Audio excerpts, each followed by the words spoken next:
Voilà, bon, écoutez, je suis très heureux d'être parmi vous ce soir. Je suis un ancien Lagnonnais, j'ai vécu ici 3 années avant que mon entreprise m'envoie en Normandie. C'était un petit peu dur, mais je suis revenu en Bretagne. Donc effectivement, je travaille à l'Académie militaire de Saint-Cyr-Côte-Quidan. Et il y a une dizaine d'années, on a vu le bouleversement que les robots pouvaient apporter dans le monde militaire. Et donc j'ai commencé à travailler sur ce sujet il y a à peu près une dizaine d'années. Alors merci pour l'allusion à Asimov. Asimov, c'est très bien sur le principe, comme loi, je dirais, un petit peu humaine. C'est inapplicable en algorithmie.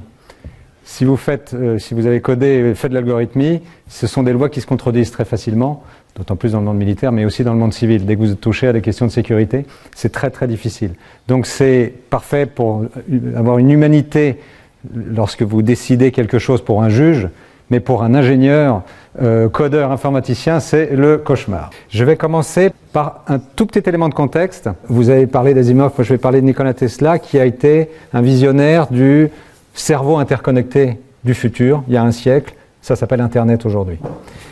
Et je vais revenir sur quelques grandes révolutions technologiques récentes. L'interconnexion des systèmes, donc ce fameux cyberespace. Aujourd'hui, c'est le cas. Le stockage et le déport de l'information. Aujourd'hui, beaucoup de gens n'ont plus de photos, d'albums de photos chez eux. Ils ont tout ça sur un cloud. Ça, c'est déporté. Et le traitement de l'information, il est fait de façon déportée. Et puis, il y a deux nouveaux acteurs. Un dont je vais parler aujourd'hui, la robotique. Et un autre, l'intelligence artificielle. J'en parlerai très rapidement également. Vous le verrez. Donc, c'est une sorte d'intelligence au profit de l'autonomie. Un point aussi sur les entreprises qui font ça. Les acteurs majeurs du monde de la numérisation aujourd'hui n'existaient pas il y a 20 ans. Les Google, Tesla, etc., il y a 20 ans, n'existaient pas. Et c'est eux qui dominent le monde du numérique aujourd'hui.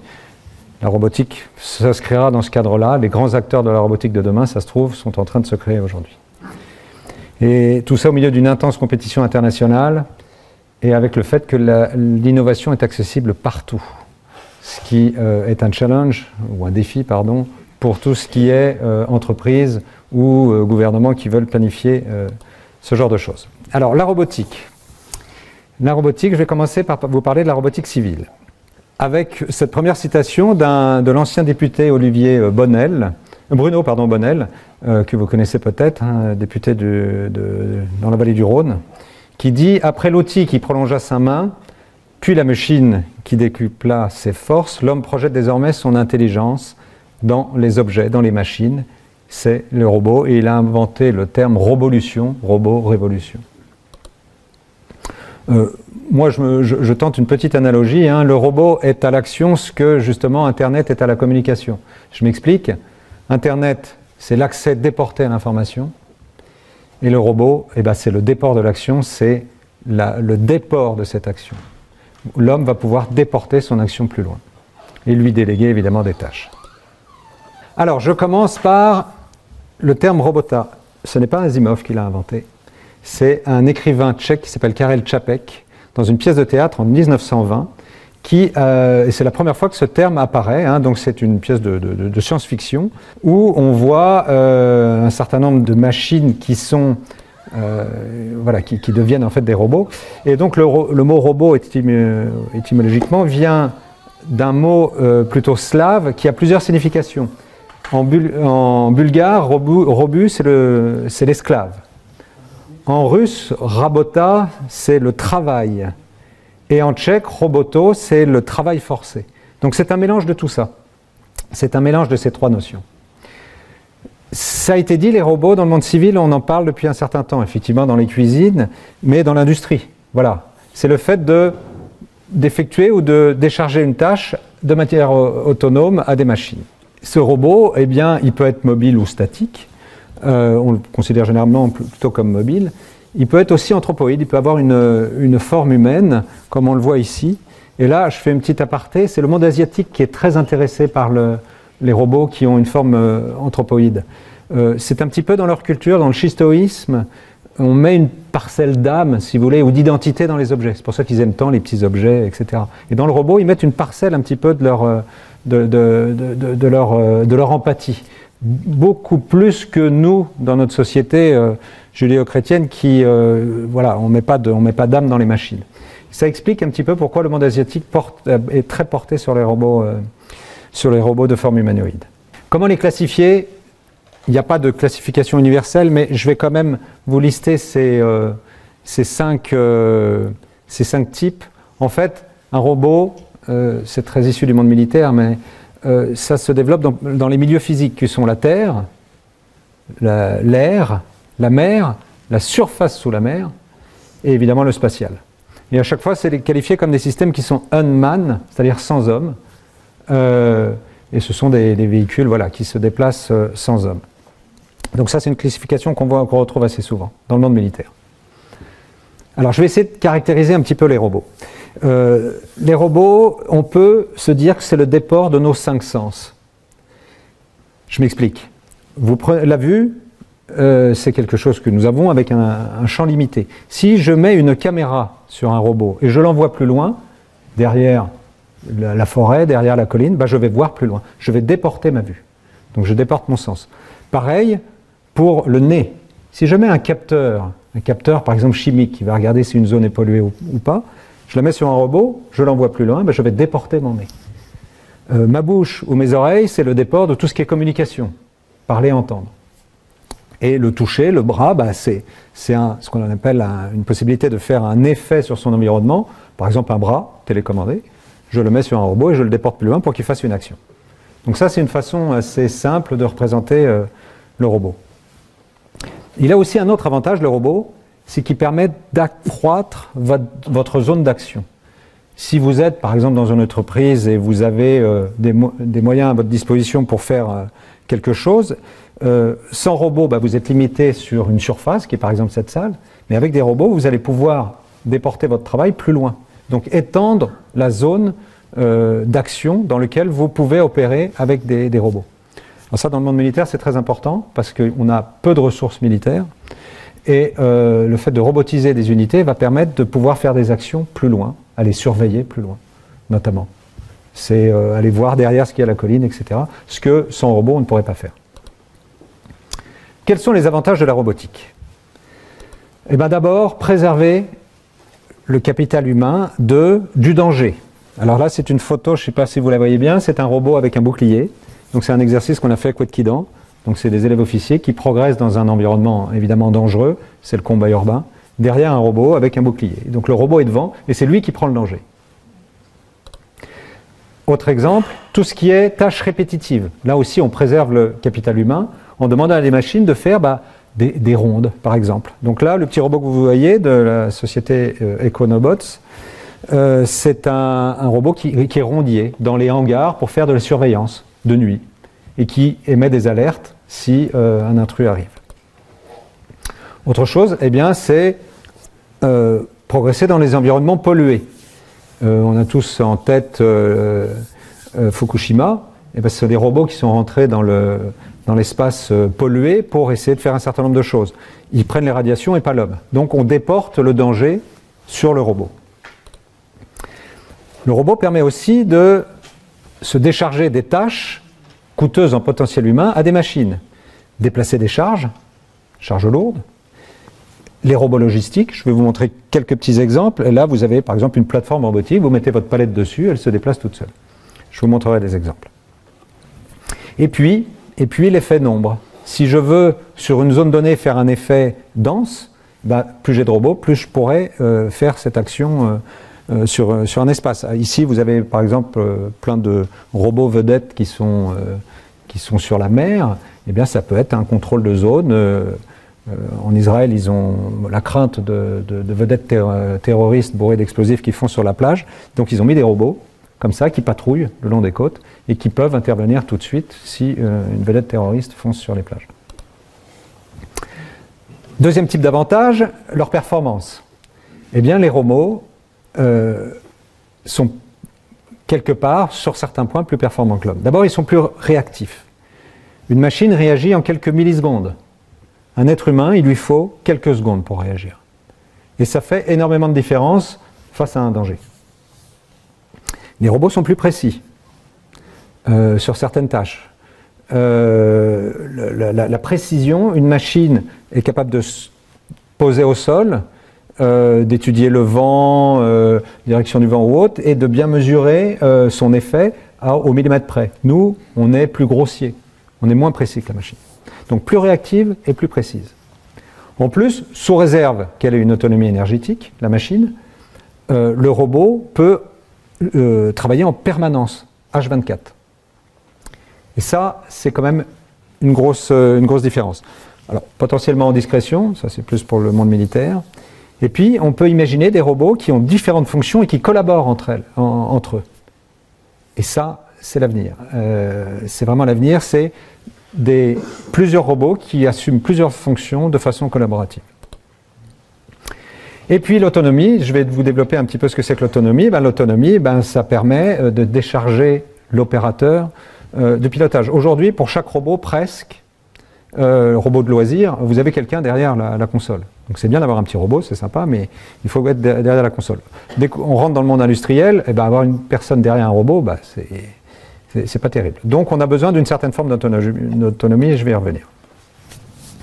Je voulais revenir sur cette notion de pluralité de fonctions avec un exemple. Je vais prendre sécuriser une zone. Vous êtes, par exemple, vous prenez les Jeux Olympiques. Et pour les Jeux Olympiques, une menace qui est prise très très au sérieux, c'est la menace terroriste avec des drones. On peut imaginer plusieurs échelons d'intervention grâce à des plateformes robotiques qui iront plus ou moins loin. On se met au plus loin, on va détecter, on va identifier. Donc on va envoyer des drones plus loin pour voir ce qui peut arriver comme menace. Deuxième échelon après, l'interception. On peut intercepter des drones qui arrivent. Par exemple, je ne sais pas si vous voyez bien là, mais vous avez un drone qui porte un filet. C'est une possibilité. Prendre dans les filets les drones qui arrivent. De façon plus proche, on peut avoir des drones qui brouillent, qui font du brouillage. Donc qui vont brouiller toutes les ondes radio qui devraient neutraliser les robots menaces, sous réserve qu'il n'ait pas une certaine autonomie. Voilà. Et puis au plus rapproché, on peut avoir des drones qui ont une fonction d'alerte, de sécurité, par exemple lancer des fumigènes. On veut protéger quelqu'un, on veut protéger une zone, on va mettre des fumigènes dans cette zone. Le robot attaquant de menace ne va pas pouvoir œuvrer, il ne trouvera pas. Voilà. Alors, je vais revenir sur l'autonomie. Parce qu'aujourd'hui, la plupart des systèmes de loisirs, alors peut-être pas dans le monde industriel qui sont très automatisés, je vais y revenir, mais hors du monde industriel, la plupart des systèmes, ce sont des systèmes de loisirs qui sont téléopérés. Voilà. Donc il faut quelqu'un derrière la machine. Il y a d'autres types de systèmes qui sont les systèmes automatisés. Alors, c'est quoi un automate? C'est quelque chose qui exécute toujours la même chose et qui réagit à des stimuli. Donc c'est quelque chose qui est prédictible. On sait exactement un automate comment il marche, comment il va fonctionner. Le robot industriel, c'est le cas. Il fait toujours la voiture de la même façon.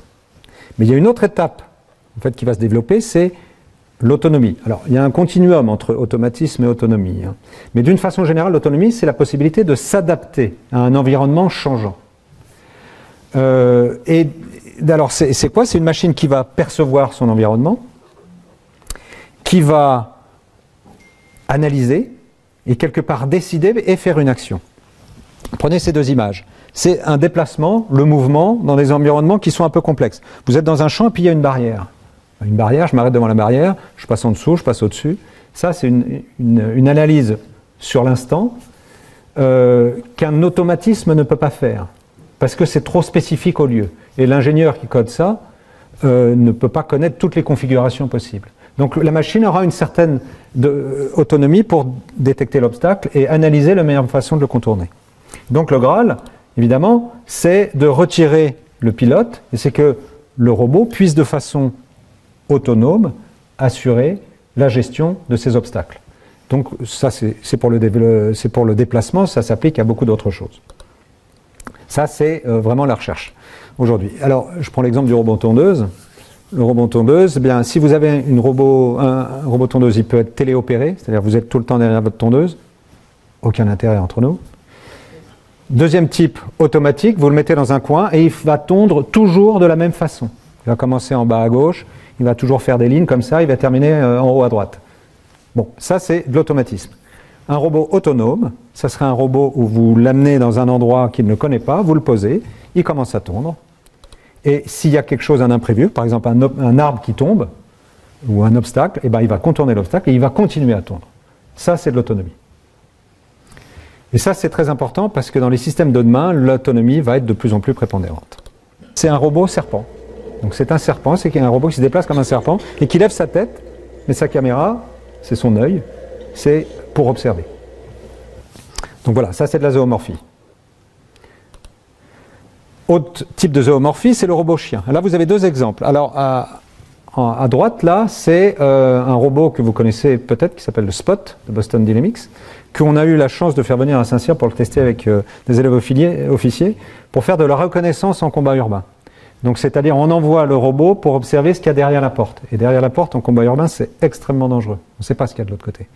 Et la menace, elle est là. Ben, si c'est un robot qui va voir derrière la porte et qui voit s'il y a un ennemi ou pas, ça évite d'exposer vos propres soldats. Et s'il se fait détruire, vous savez que l'ennemi est là. Et vous avez sauvé des vies humaines. À gauche, c'est le robot chinois, AlphaDog.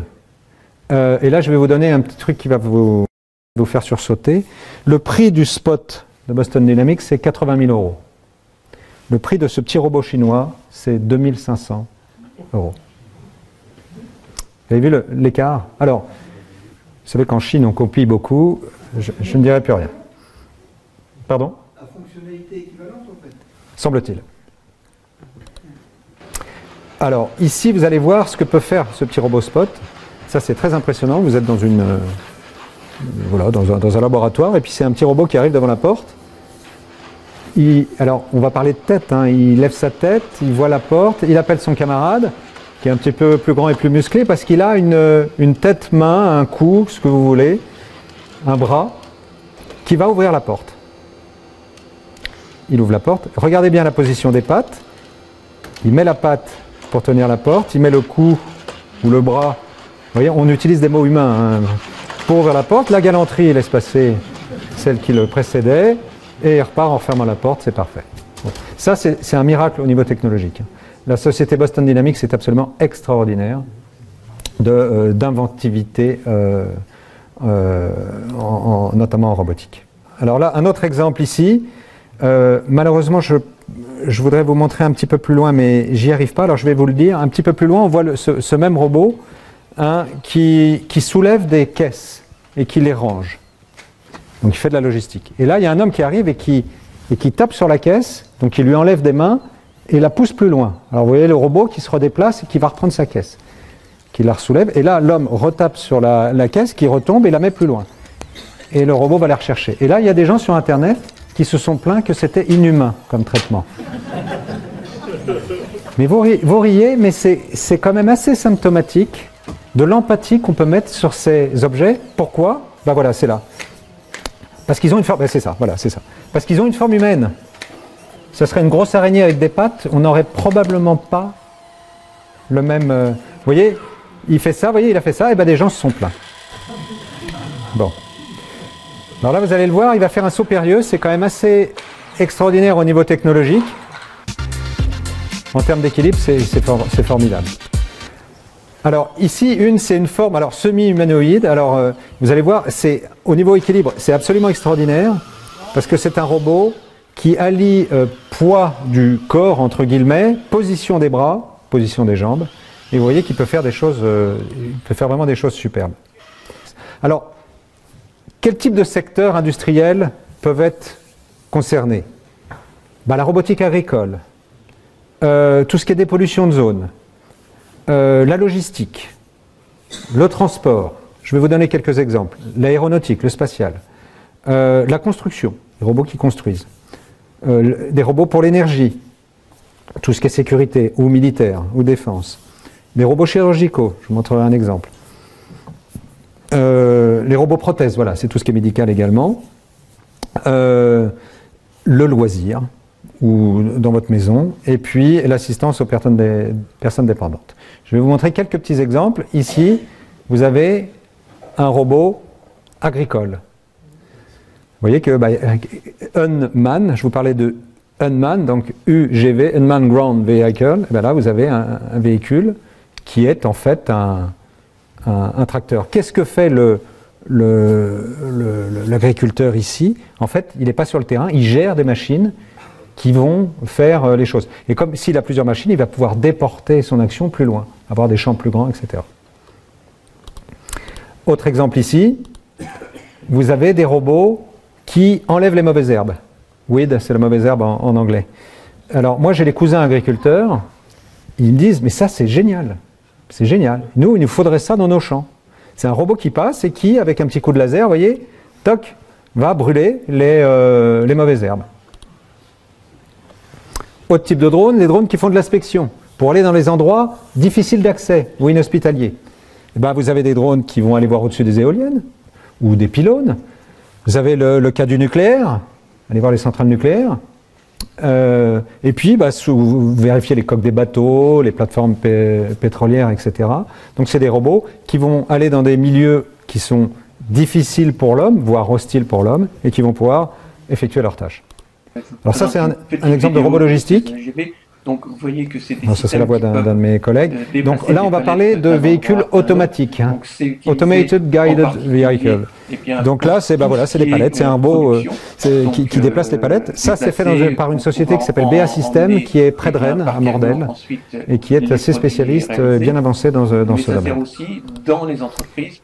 Autre exemple ici, alors là, c'est très impressionnant. On est chez Amazon en Angleterre ou en Écosse. Et alors, vous voyez des camions qui arrivent. On met quelque part, on stocke les matières. Et pour faire les colis qui sont envoyés chez les gens, vous avez commandé 2 livres, je ne sais pas, 3 cuillères, ce que vous voulez. Eh bien, ces petites machines, vous voyez, sur une sorte de grande grille, vont chercher les éléments qui vont bien, mettre ça dans les paquets, et hop, le paquet va partir automatiquement par la poste. Donc ça, c'est automatique, si vous voulez, on n'est pas vraiment dans l'autonomie, mais c'est très avancé quand même.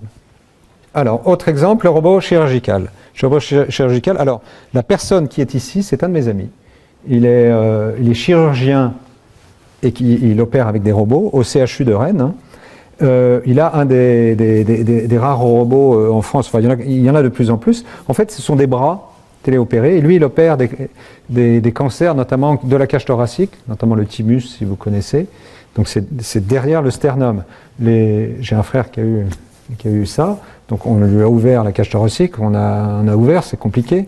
Avec un robot, eh bien, c'est beaucoup moins invasif. Vous rentrez derrière les côtes, vous arrivez, et le geste du chirurgien est d'une échelle qui est l'échelle humaine et qu'on raccourcit à des échelles qui sont peut-être 10 ou 50 fois plus petites.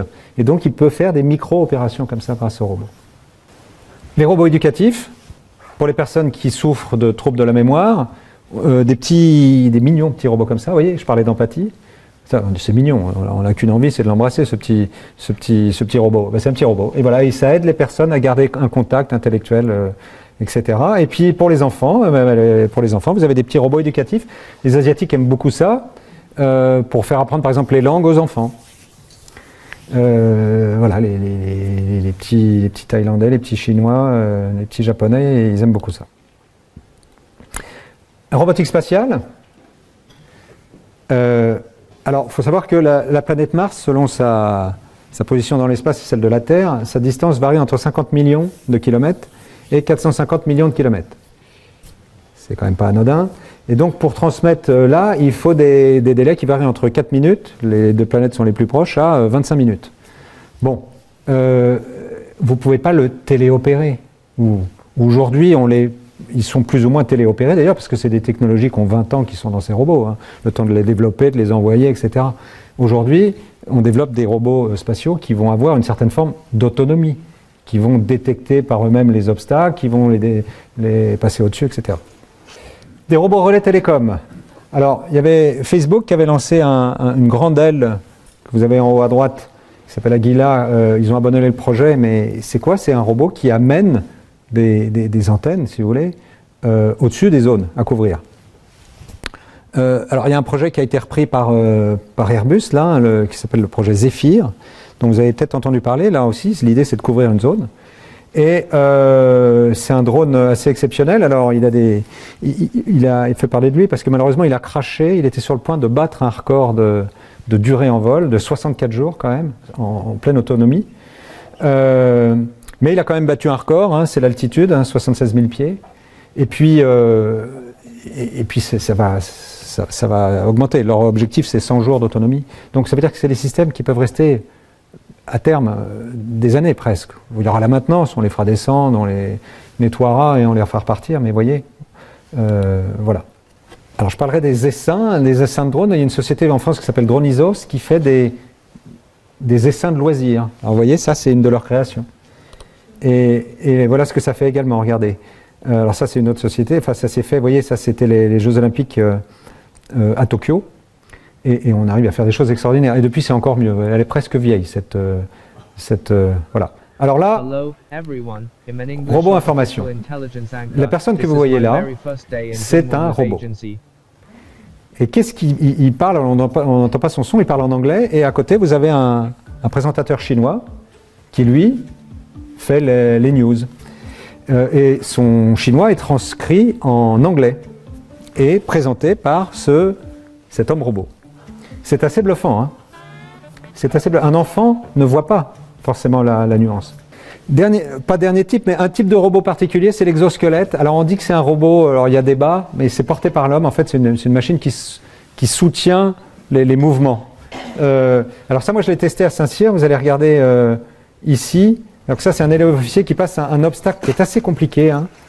Et vous voyez qu'il le fait très très bien. On l'a mis sur une configuration qui est plus difficile là, c'est un obstacle, ça s'appelle le chapeau de gendarme, il faut monter dessus, descendre.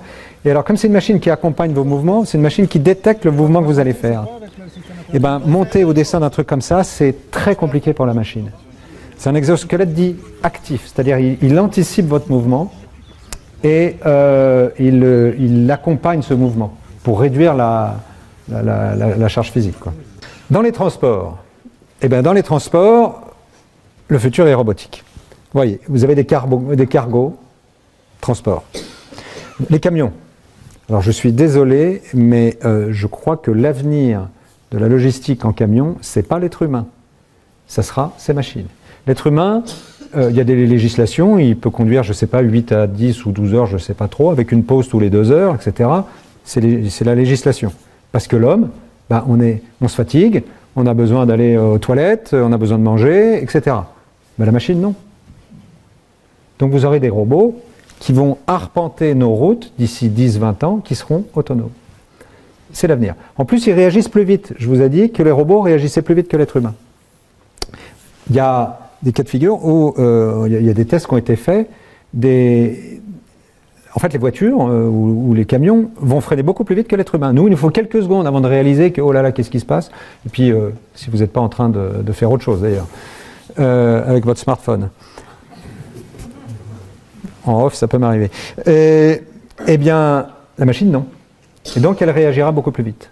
Donc, on peut réduire la distance entre les véhicules. Elon Musk a montré le camion du futur, et lui, donc, il travaille là-dessus, c'est le camion Tesla. Le camion Tesla, pour lui, c'est clair, c'est l'avenir. Alors, il y a une problématique, c'est les batteries. Il faut d'énormes batteries pour que le camion vive plus longtemps. Mais bon, on travaille dessus et ça va se réduire. Hein, ça va se réduire. Alors là, Google Car, ça vous connaissez, hein, vous pourrez regarder sur Internet, c'est une voiture qui fait tout de façon autonome. On ne peut pas prédire les obstacles qu'elle va avoir, mais elle va les détecter et va pouvoir passer à travers. Vous voyez, donc on numérise l'environnement, en vert c'est sa trajectoire, mais c'est très bluffant parce que les insertions dans le trafic, voilà, il y a un vélo là qui passe à côté. Un vélo, c'est une horreur pour une voiture. Quelle conduite, le piéton, on ne sait pas trop comment il va aller, etc. Et ben, ces machines anticipent ces mouvements et elles sont très réactives et donc elles s'insèrent facilement dans le trafic. Ça, c'est le taxi robot. Le futur, le taxi robot. Vous êtes là, vous êtes dans une zone, dans une ville, vous tapez vos coordonnées, vous dites j'aimerais aller à tel endroit, et là vous allez voir un taxi, c'est un taxi futuriste d'Airbus qui va arriver, le voilà. Et il va se poser, il est très élégant d'ailleurs, la cabine s'ouvre et curieusement il n'y a personne dans la cabine, mais il y a une place, la place c'est pour vous. En fait c'est votre taxi. Alors en termes de réglementation aérienne, c'est un peu compliqué. et en termes de sécurité. Le principe est là, mais c'est en termes de sécurité où là, il va y avoir un peu de travail. Bon. Mais il y a des défis technologiques qui vont venir, notamment, alors je vous ai parlé de coordination de robots qui travaillent de façon collaborative. Eh bien, l'avenir, c'est pas penser un robot, c'est penser groupe de robots, essaim de robots. Alors les Chinois ont réussi une première, ils ont fait traverser une forêt de bambou à un essaim ou une meute de drones. Je ne sais pas si vous voyez ce que c'est que traverser une forêt pour un drone. C'est détecter où est-ce que je peux passer, là oui, là non, les autres sont à côté, etc. Ils ont réussi. L'intérêt, c'est quoi? Pour l'opérateur, c'est de contrôler non pas une machine, mais de contrôler un ensemble de machines qu'il faut faire des actions. Donc ces machines, si elles sont plusieurs, peuvent faire plusieurs choses, elles peuvent capter différentes choses à la fois, et on peut répartir les tâches de façon différente entre ces machines. Donc là, vous êtes dans une configuration multifonction, multi-drone. Et ça, c'est pour le monde militaire, l'attrition, mais si vous en parlez quelques-uns, on continue la mission, les machines se réactivent entre elles pour continuer leur tâche. Et donc, alors essaim multifonction, oui, alors ça c'est un essaim. En termes d'ingénierie, c'est très compliqué. Comment vous coordonnez cet ensemble? Il faut c'est une somme d'individualité, mais le collectif, ce n'est pas une somme d'individualité, c'est autre chose. Il y a plein d'individualités qui ont leurs fonctions propres, leur comportement propre, la détection de l'autre, etc. Mais il faut une coordination d'ensemble qui sera faite par des éléments intelligents, soit avec une intelligence répartie sur l'ensemble, soit peut-être des drones leaders qui auront cette intelligence. Donc là, il y a beaucoup de travail à faire là-dessus pour l'avenir. Quelques enjeux. Premier enjeu, c'est ce que j'appelle l'acceptabilité sociale. C'est, voilà, donc ça c'est un professeur japonais qui s'appelle Hiroshi Ishiguro, qui a créé son double, dès 2005, c'est ancien. Je dis acceptabilité sociale parce que demain, vous pourrez peut-être aller faire vos courses dans le supermarché, et quand vous aurez une question, vous irez voir le gars du supermarché, vous lui direz, tiens, où se trouve la plaquette de beurre de Micelle, et il va vous dire, c'est le troisième rayon à gauche, et puis vous repartirez en disant, mais à qui j'ai parlé? Ah oui, j'ai parlé à un robot. J'ai parlé à une machine. Et ça, c'est l'avenir. Et il y a des gens qui refusent ça. Alors là, je vais encore plus loin, je vais plus loin, c'est pas moi, là c'est l'Arabie Saoudite a développé ce robot, c'est une société hongkongaise, qui s'appelle Sophia. Mais ce qui est troublant, très troublant, c'est qu'ils ont donné une personnalité juridique à ce robot en Arabie Saoudite. Je vous rappelle que c'est un pays où les femmes n'ont pas le droit de vote, mais un robot a une citoyenneté. Chercher le problème, il me paraît un peu évident. Donc voilà, donc il y a un journaliste qui l'interroge, elle répond, vous voyez, elle trouve des mots humains pour décrire une machine, ce n'est qu'une machine. Il n'y a pas de sexe. Voilà. Alors il y a des pays qui s'insurgent contre, là c'est plutôt lié au transport. En Inde, vous avez énormément d'emplois qui sont dus aux gens qui poussent les petits pouces-pouces, voilà, etc. Et ils ont dit stop, nous on ne va pas automatiser nos systèmes, ça restera humain. Combien de temps ça va tenir, je ne sais pas, mais en tout cas c'est leur position. Et puis il y a toute la complexité de la détection. Détecter un petit bout de chou comme ça, un chien, des chaises. Ça c'est souvent de l'intelligence artificielle, les réseaux neuronaux, convolution, qui font ça. Quand il y en a plusieurs, c'est bien compliqué. Et puis il y a, regardez, un parapluie derrière une vitre. Nous on le reconnaît tout de suite. Une machine a énormément de mal à reconnaître ça. Un parapluie derrière une vitre, là c'est extrêmement compliqué. Donc ça c'est vraiment des défis technologiques. Attention, c'est vulnérable, parce que je peux faire des cyberattaques, sur l'individu qui le pilote, sur la plateforme, sur le réseau Wi-Fi, sur le cloud qui gère les données de cette machine. Il y a plein de points d'entrée possibles pour faire des attaques cyber, donc et prendre le contrôle de drone ou lui faire une action malveillante, etc. Autre problématique, c'est la confiance dans ces machines qui vont vous prendre des éléments de votre vie privée. Imaginez que chez vous, vous ayez ce robot-là qui va faire la cuisine, le ménage, très bien. Il va tout observer chez vous. Et vous lui donnerez des ordres. Très bien, mais ces données, il ne va peut-être pas toutes les traiter en interne. Il va envoyer certaines sur le serveur, etc. Donc vous êtes prêts à laisser votre vie privée dans ces machines-là? Alors, vous savez, beaucoup de gens se sont insurgés en disant « Moi, jamais mes données, je les donnerai au serveur, jamais. » C'est un principe de liberté, de sécurité. Tout le monde met toutes ses données sur Internet. Tout le monde a un smartphone. Tout le monde est tracé. C'est l'avenir. Donc c'est peut-être ça l'avenir.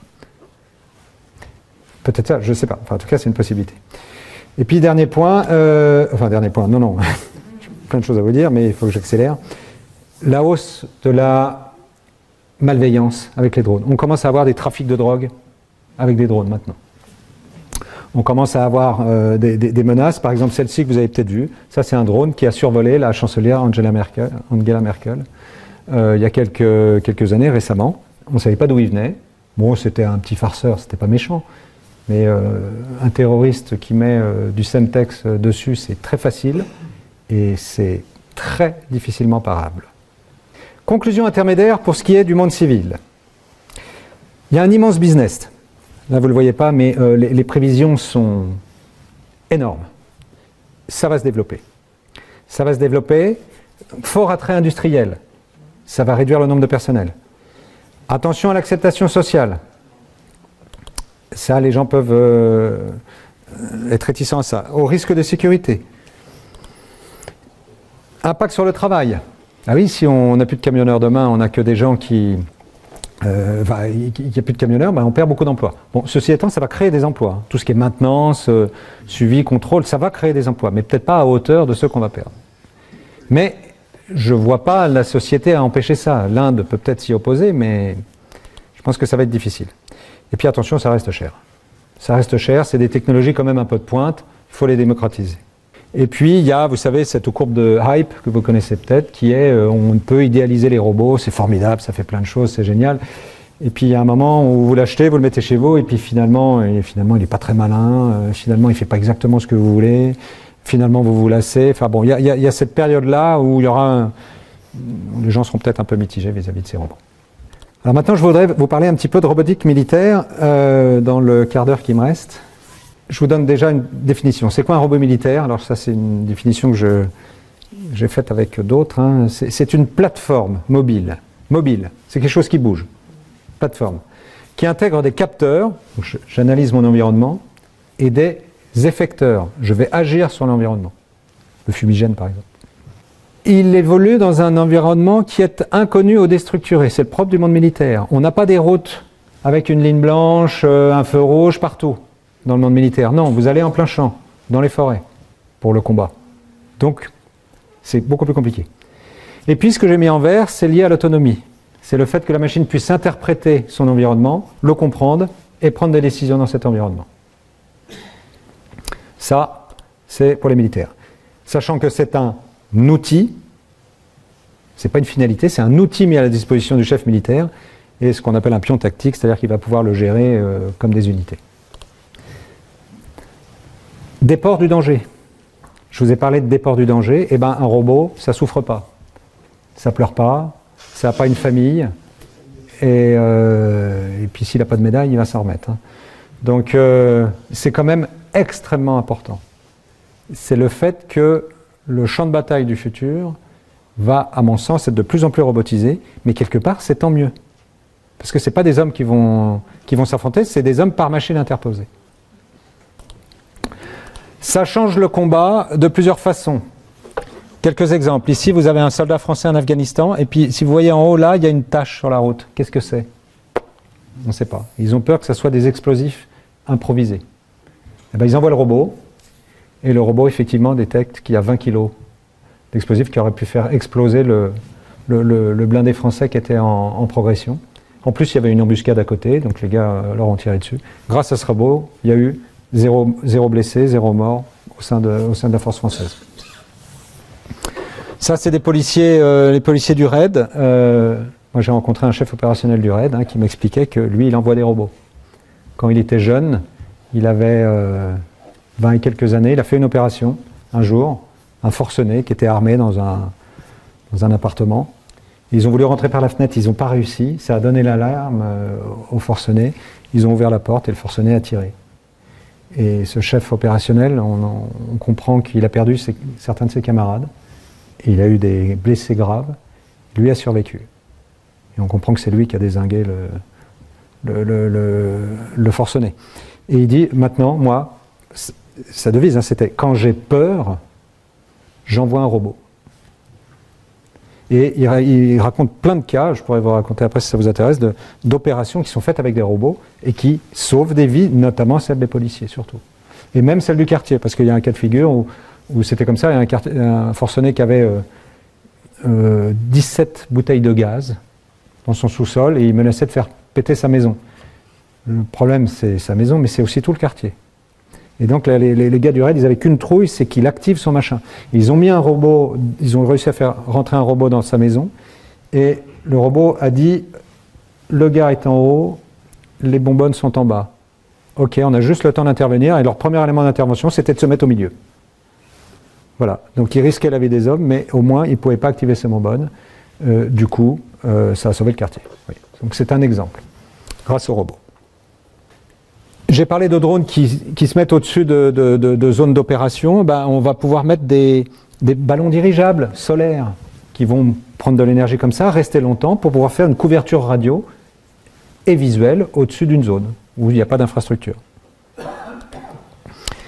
Et puis, vous vous souvenez peut-être de Gary Powers, 1960. 1960, c'est un pilote de l'avion U-2, un avion espion, qui est au-dessus de l'Union soviétique. Alors, on pense qu'on veut du régime soviétique, mais il n'y a aucune raison qu'il y ait un pilote américain au-dessus de l'Union soviétique en 1960. C'est un casus belli. Eh bien si, il y était, et parce que les Américains étaient persuadés qu'il n'y avait pas de missiles assez performants pour aller détruire l'avion, et en fait si. Et donc, son avion s'est fait exploser, détruire, pardon, et lui a été prisonnier, une sorte de prisonnier de guerre, pleine guerre froide.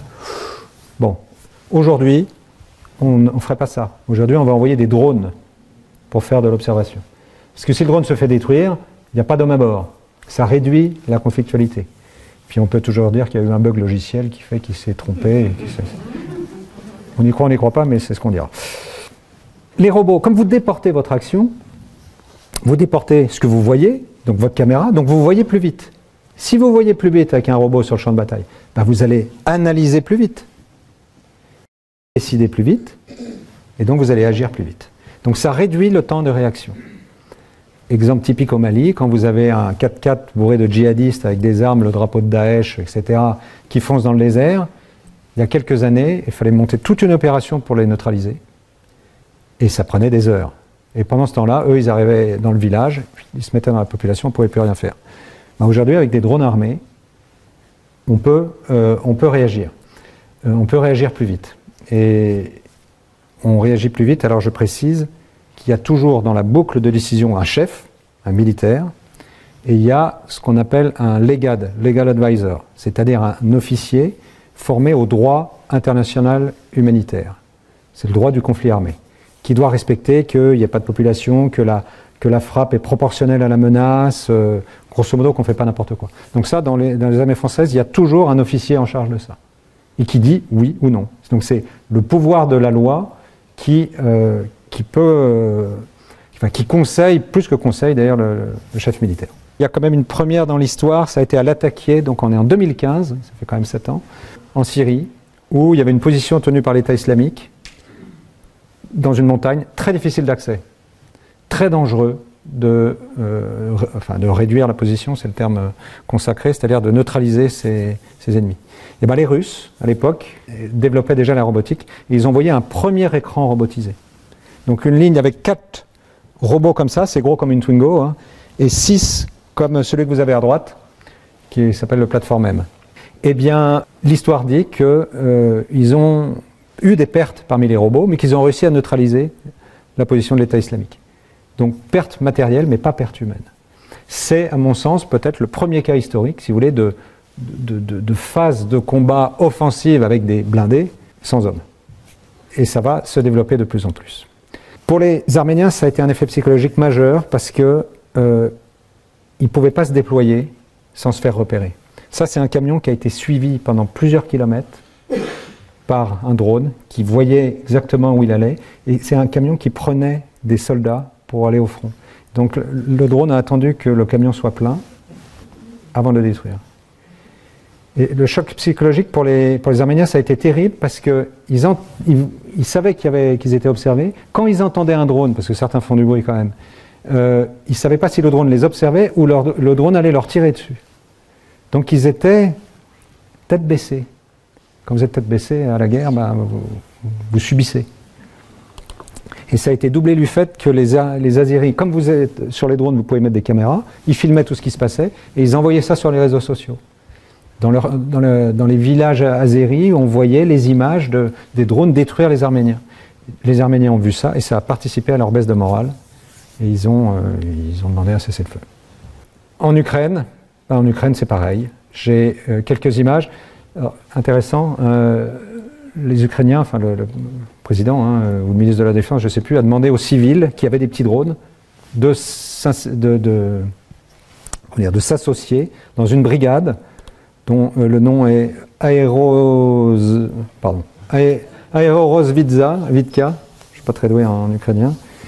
Et donc ce sont des civils qui ont participé au conflit en fait, en pilotant eux-mêmes des drones pour aller repérer les positions russes. Et là, les Ukrainiens sont devenus excellents dans l'artisanat. Vous voyez, ça c'est une grenade qui est larguée d'un drone.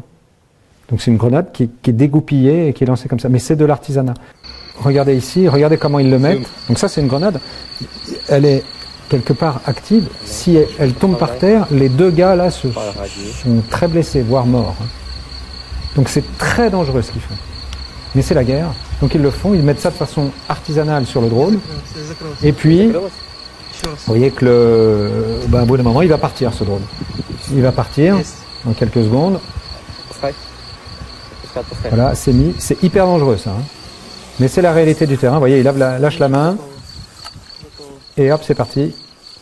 Et c'est parti. Et là, qu'est-ce que ça fait? Prenez un exemple. Vous avez un char russe ici. Vous avez un truc comme ça qui tombe et il est très très bien tombé. Là, ils ont eu de la chance. Et là, regardez le char. Pouf. Nouvelle tactique. Vous avez entendu peut-être que le nouveau navire amiral Makarov, a été attaqué récemment par une coordination de drones. Alors, c'est pas que les Ukrainiens, c'est les US qui est derrière. Les Russes ne sont pas en guerre contre l'Ukraine, ils sont en guerre contre l'Ukraine, à moitié l'Europe et les États-Unis surtout. Il ne faut pas se leurrer. Qu'est-ce qu'il y a eu une attaque contre ce navire-là, avec 7 drones de surface, donc des drones de surface marin, et des drones aériens qui coordonnaient l'ensemble. Vous avez une vue d'ailleurs de ce que voit le drone marin là. Ils sont téléopérés, il n'y a pas d'automatisme, il y a quelqu'un derrière, mais la conjonction de cet essaim, c'est très très très fort. Voilà.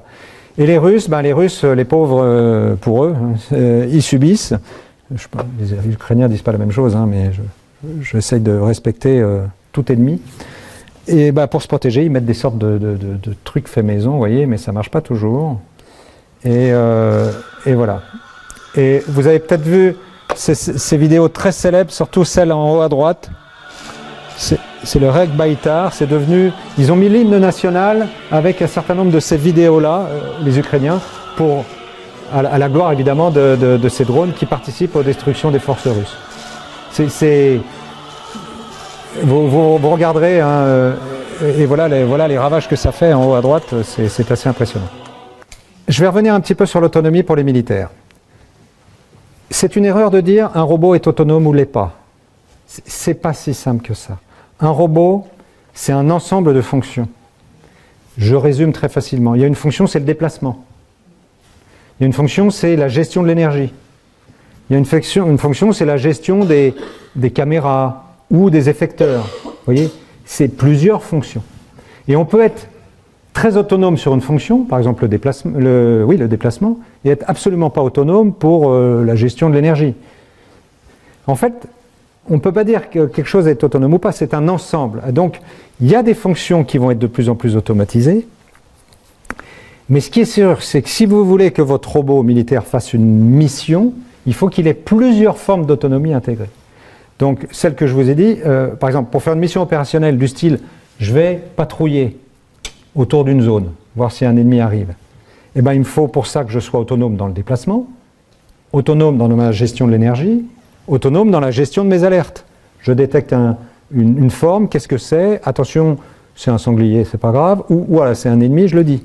Voilà. Ces formes d'autonomie, il en faut plusieurs pour que votre machine ait un certain niveau d'autonomie. Que je dis opérationnel, pour une mission. Tu vas patrouiller autour de la base. Ça, c'est une mission. Mais il y a un autre niveau d'autonomie qui est l'autonomie décisionnelle. C'est le choix de la mission. Que va faire ce robot? Je veux qu'il patrouille. Ça, c'est quelque chose qui doit toujours rester le propre du chef humain. Autrement dit, il y a beaucoup de fantasmes sur le robot autonome, etc. N'oubliez pas que le robot, il est quand même au service du militaire. Et le militaire, c'est lui qui va dire au robot ce qu'il doit faire. Ça, c'est l'autonomie décisionnelle. Et ça reste le propre du chef. Par contre, quand le chef a décidé quelque chose, toi, robot, tu vas patrouiller, et ben, il délègue cette fonction, il délègue l'autonomie de l'exécution de la fonction au robot. Ça, c'est l'autonomie, et c'est comme ça qu'un système militaire doit être conçu. Ça, je dirais, voilà. Pourquoi? Parce que le robot, il est subordonné au chef. Il va recevoir des ordres, des contre-ordres, et il va faire des comptes rendus. Tout comme soldat sur le terrain. Ce que je vous dis est vrai pour toutes les armées du monde. Même ceux qui ont une éthique différente de la nôtre, je reviendrai sur l'éthique, c'est vrai pour toutes les armées du monde. Il y a une catégorie de personnes qui sont pour la pleine autonomie, c'est-à-dire que le robot décide de lui-même ce qu'il va faire, ce sont les terroristes. Les terroristes, ils vont, dans l'avenir, malheureusement, utiliser des robots qui feront n'importe quoi et qui sèmeront la mort, le chaos. Mais c'est la seule catégorie, entre guillemets, de personnes qui n'ont pas d'intérêt de contrôler les machines. Sinon, tout le monde a intérêt à contrôler les machines, surtout les militaires. Parce que le militaire, il est responsable de la mission, de l'exécution de la mission.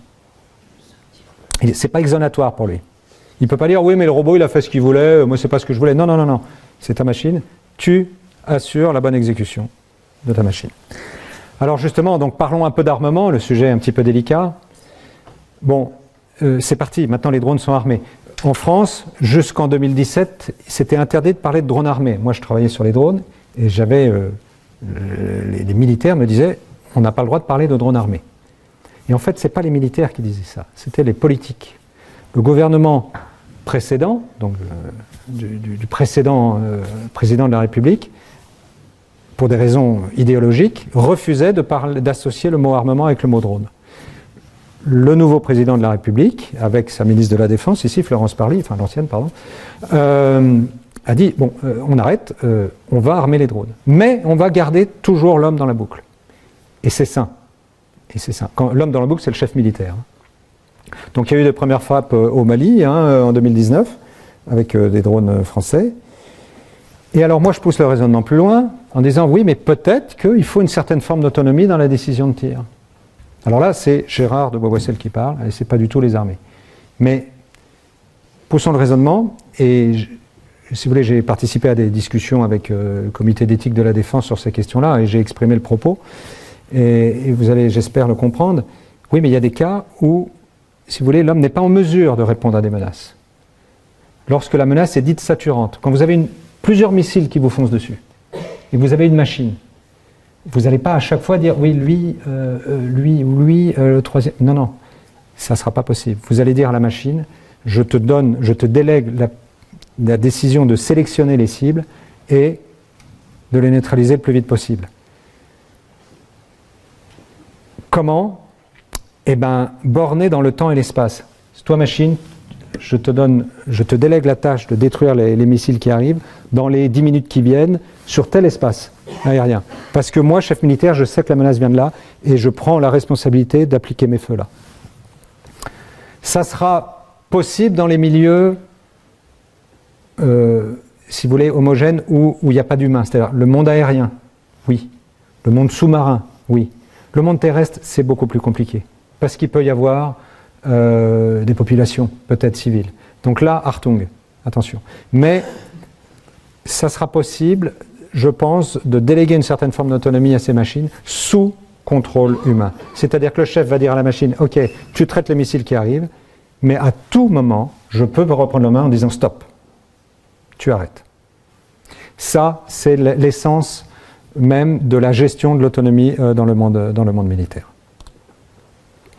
Donc il y a un concept qui a été développé qui s'appelle celui des SALIA, donc c'est la réponse du comité d'éthique de la défense, c'est de dire, ok, la France ne veut pas de système complètement autonome, c'est une ineptie dans le monde militaire, mais potentiellement le chef a la responsabilité de pouvoir utiliser des machines qui ont une certaine forme d'autonomie. Alors, un exemple, ça c'est en Corée du Sud.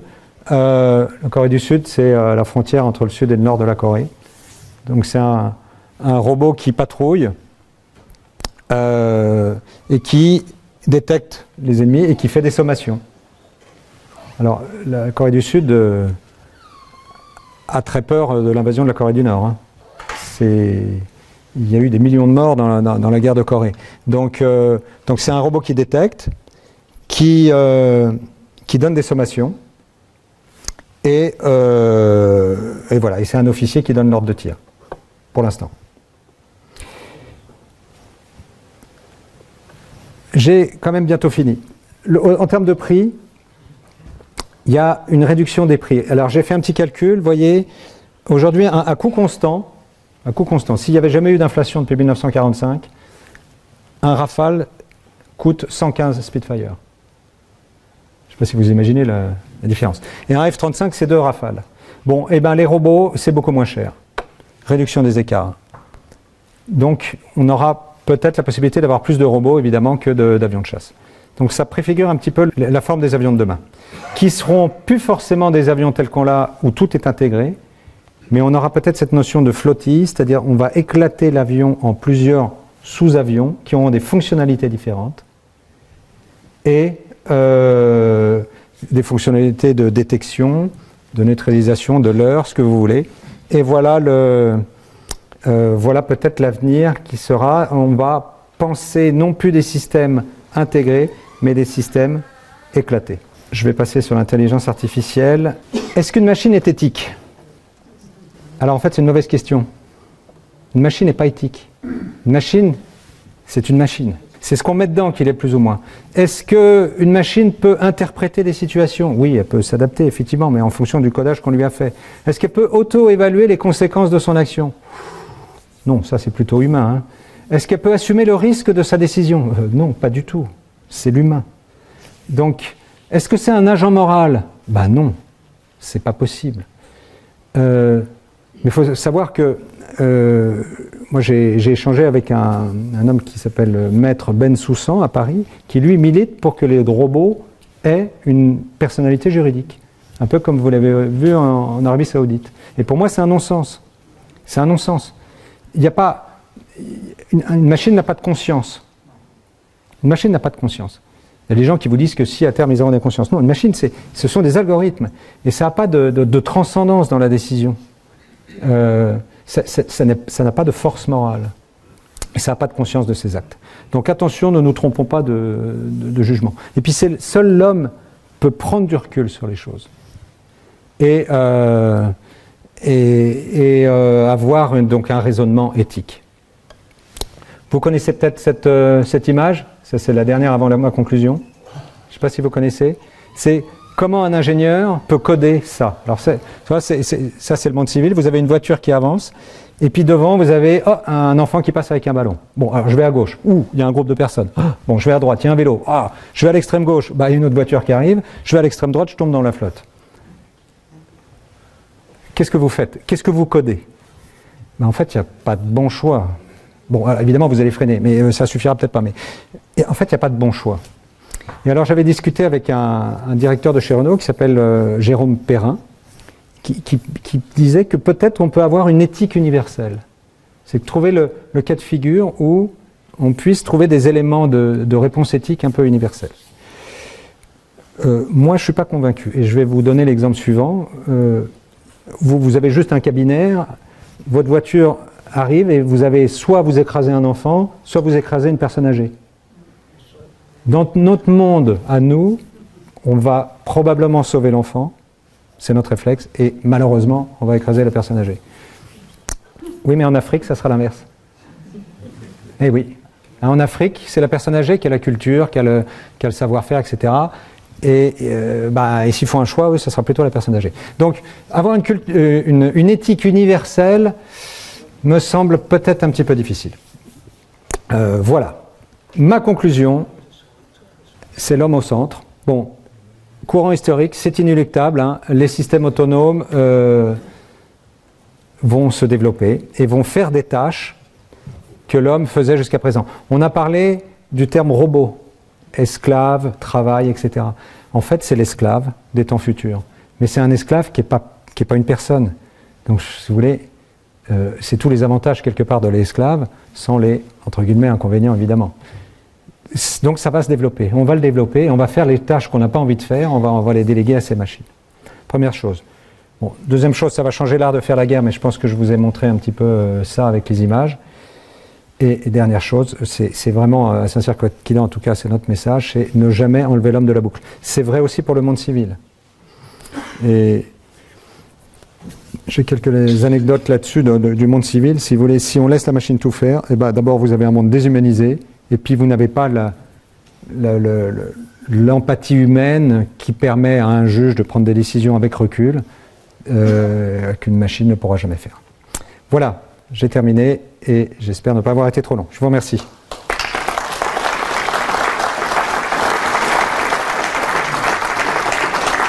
Merci à vous.